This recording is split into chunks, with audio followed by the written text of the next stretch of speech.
What is your response to the recall petition that is, I guess, going to be filed within a week or two against you? That I am going to continue to work for everybody in my district, those that elected me, those that voted for me, and for those that didn't vote for me, I'm going to continue to work for them for as long as I'm in office.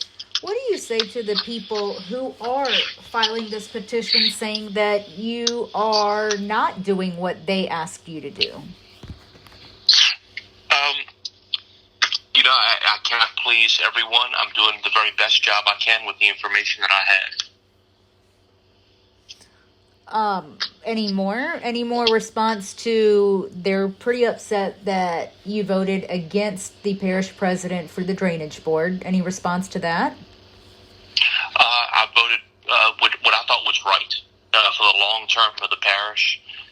Specifically, I have been working diligently to reach a compromise with the parish president on this. I'm hoping to receive some compromise on his part also, and we'll see where we go from there.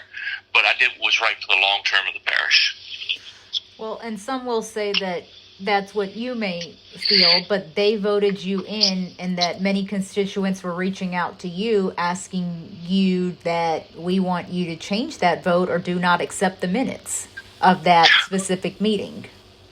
Well, there, kind of like we talked about before, there are constituents on both sides of this, and I listen to everybody, and that's what I've done. Okay. What about the second meeting? Well, I guess it was the first one that happened in July where there was not a quorum. There are people who are suggesting that there was purposely not a quorum. You'd have to ask the 4 council members that weren't there that day. I was there. I don't know what the other ones were doing at that time. But that's ludicrous to think that it wasn't intentionally a quorum. Okay. What about the meeting in June when a lot of people were pretty upset that the parish president had been removed and there were a lot of questions that you and one more council member had said that all questions will be answered at the July meeting, but then there was no quorum for anybody to ask questions and get answers? Well, I mean, it's unfortunate that other council members weren't able to show up, and like I said, I don't know why they couldn't show up to the July meeting, but I know a lot of the questions were about some of the contracts that were entered into, and right now, those would almost be moot questions because we're working I'm working to try and reach a compromise with the parish president on a lot of these drainage issues that would make those questions kind of moot at this point. I'm just hoping to get cooperation from the parish president on this. What do you mean by that? To be willing to compromise, to find some middle ground. No, I mean to say, are you suggesting that you're not getting cooperation from the parish president? Yeah, I would say at this time we're not. We're hoping that he's willing to compromise a little bit more. I mean, my position is that we've got to continue to keep doing drainage work. And to me, shutting down drainage has never been an option. But, it seems to be an option from the other side. And that's not something that I would ever think was reasonable. But does the moratorium mean to shut down drainage? Well, the moratorium is completely separate from this issue. Okay, then... the moratorium is a completely separate issue. Well, then explain what you're referring to, sir. What we've got going right now is the parish does the finance, HR, and payroll, all the benefits for our drainage employees. I'm trying to work towards a CEA with the parish and with the East Ascension Drainage Commission, whereby the parish can continue to do those jobs for our drainage employees and to continue to pay them so they can continue to work. It's my understanding that one of the cards that the parish president is holding now is that he can prevent this if he can get enough votes on the East Ascension Drainage Commission to prevent the CEA.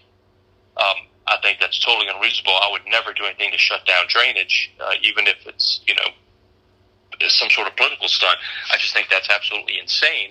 The long-term solution of this is to get a short-term CEA and then put some of these jobs, payroll, HR, benefits, all of that, out to bid and see if we can get it done for less. Right now, I believe we pay about $840,000 a year. When I say we pay, East Ascension Drainage pays 4% of their budget to the parish to handle those things.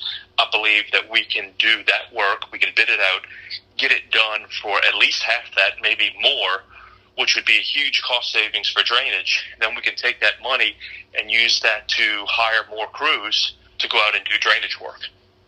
Okay. What is your response, I guess, to the moratorium? Oh, I think it was absolutely needed. The parish president said that he needed 7 to 9 months to get it done. We gave him exactly what he needed. I think he now regrets what he said after the meeting, and I appreciate that he realizes that wasn't the right reaction to have. So now we're going to move forward and get a lot of this done. I'm very happy that we're doing that because a lot of this work has to be done with this moratorium. Simply having a moratorium doesn't solve our problems long term. The work that we're going to do during this 9 to 12 months, and as was said during the meeting, if the parish president gets to the point at 9 months where he's got a little bit more work to do and we need a little bit more time, we'll give him that extra 3 months. We said that during the meeting. So the goal is to do the things we have to do in that, to look at our fill ordinance, to look at our architectural standards and our building standards to make it more flood-proof, to look at our drainage impact studies that are done. I mean, we can do all of this stuff. My big concern is that we could have been doing all this stuff a while back. It was just so fortunate that a flood situation was used to push it forward. I think it was maybe Carville that said, or somebody said, that you don't allow a crisis to go unused kind of thing. I didn't think it was the right time to do it. We could have done a lot of this stuff before, but I'm happy that we're moving forward with it now. What is your response to the fact that so many in Ascension have flooded, and some of them have flooded repeatedly, and that they are the ones being affected by all of this, so they are welcoming this moratorium? Oh, and I think the moratorium's good. I think we're all welcoming the moratorium. I think what the key is that we have to figure out why some of them are flooding and fix that.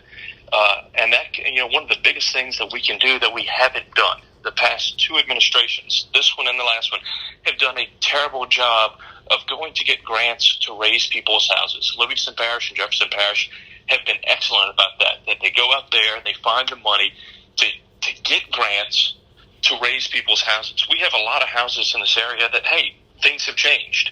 They're now at the lower, elevation of things, and they need to be raised. That's why they keep flooding. That is a very cost-efficient way to prevent some of these repeat flooding houses from happening. So that's one thing that we absolutely have to go forward, go out there, be aggressive on those grants. I have been a big proponent for the last probably 5 years of not having a grants department, but go out and hire somebody, a company to do grants for us. It's a very specialized thing. We need to go out and do it. We had a lady that worked in grants before. She's now retired. I'm not sure what the administration has done to resolve that issue. And that's unfortunate because that's work that has to be done now. When these people flood multiple times, we should be on top of that, going to get them money immediately. Okay. What is your response to the suggestion that you are getting campaign contributions from people in the construction, the building, the engineering, the infrastructure industry? Well, you listed a whole bunch of things there, which is, that's, of course, I'm the transportation chairman. So yes, as far as the infrastructure goes, there are companies that do a lot of infrastructure work for the parish, and they donate. These are the same companies that have donated to the parish president's campaign. And I don't see why there'd be anything wrong with that. From the firms that build our roads, do our drainage work, they contribute to both of our campaigns. I'm proud that in 2015, the Home Builders Association had offered to give me a donation. I turned it down. I looked at the financial reports, and the parish president took $2,500 from the Baton Rouge Home Builders Association Build Pack. So, I think it's absolutely ludicrous to even suggest that. If you look at my campaign contributions, there's maybe 2%. There were two companies that maybe are involved with surveying. One of them is Earls and Associates, which is the parish president's biggest supporter. The parish president of that company, and the company gave him $6,000. I think they gave me $350. So I really don't see that there's an issue there, other than people trying to make something up that's not there. Okay. And you may have kind of already answered this, but I just want to make sure that you have every opportunity to answer everything. That the suggestion is that, hey, he's getting campaign money coming in from builders or whatnot, and that is why you want the parish president out, because he wanted the moratorium and you are not for that. Well, Kieran, I would say find a single campaign donation that I've gotten from a builder. Find a single campaign donation that I've gotten from a developer. You're not going to find any. Okay. What is your response to that, though? That's the suggestion. So is it a no, that's not the case, or yes? Well, it's completely false. I mean, like I said, there's no campaign contributions that I've gotten from a builder or a developer. Okay. So if anybody's going to be saying that, that's 100% false. Okay. And I guess my final question is going to be, talk to your constituents, those who are upset, those who I guess you're saying have requested the things be changed. Talk to them. Say what you want to say to them. Yeah, I'm more than happy to listen to them. Unfortunately, I haven't received any phone calls, or very few phone calls from them. They don't email. I'd say 95% of them have never reached out to me. Feel free to reach out to me. Talk to me. Ask me why I voted the way I did. I'll be happy to tell you. I do that. I have that offer all the time. Give me a call. Ask me why. Send me an email. Ask me why I voted. I'll respond to those. The things I don't respond to are the cursing and the threats and that sort of thing. So if you're going to call and you're going to curse and you're going to threaten me, or you send nasty texts like they do, I'm not going to respond to that. Okay. Is there anything else that you would like to add, sir?